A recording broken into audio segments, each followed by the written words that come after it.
What's up mga idol?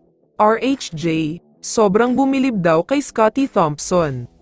Pero bago mo sana ipagpatuloy ang panonood mo, ay huwag mong kalimutan na mag-subscribe bilang suporta sa aking YouTube channel. Maraming salamat idol.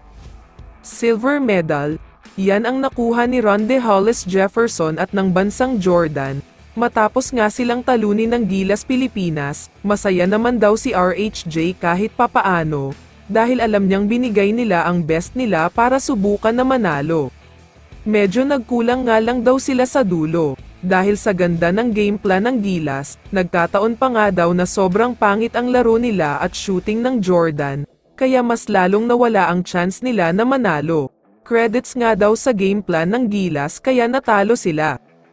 Samantala, kung may isang player nga daw maliban kay Justin Brownlee ang sobrang nagpahirap talaga sa kanya at sa mga kakampi niya, ito nga ay walang iba kundi ang reigning PBA MVP na si Scottie Thompson.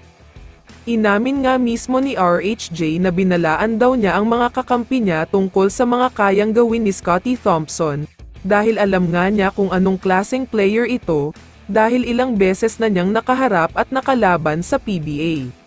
Sinabi nga ni RHJ sa mga kakampi niya at sa mismong coaching staff, na kailangan gumawa ng game plan para mapigilan ang mga ginagawa ni Scottie, dahil alam niya na posibleng ito daw ang tatalo sa kanila.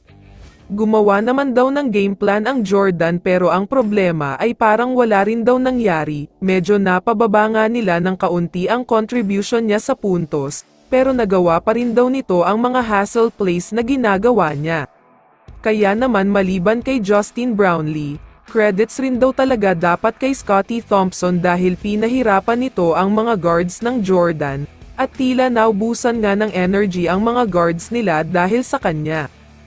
Pati nga ang mga commentators ay palaging napapabilib kay Scottie, at napapatanong na lang sila kung bakit parang hindi man lang nababawasan ang energy niya, dahil kahit buong game siyang naglalaro ay parang punong-puno pa rin ang energy niya.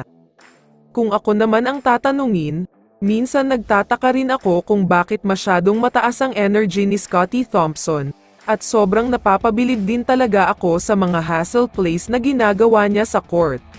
Hindi masyadong napapansin ng iba ang ginagawa niya lalo na kung sa stat sheets lang sila titingin, pero yung mga tunay talagang fan at nakakaintindi sa larong basketball, talagang bibilib kayo sa mga ginagawa ni Scottie Thompson. Kaya naman kung ikaw ang tatanungin idol, isa ka rin ba sa bumibilib sa mga pinapakita ni Scottie Thompson? I-comment mo naman ang sagot mo sa tanong na ito. So dito na nagtatapos ang video na ito. Maraming salamat sa pagsuporta at panonood mga idol. Ingat at bye-bye.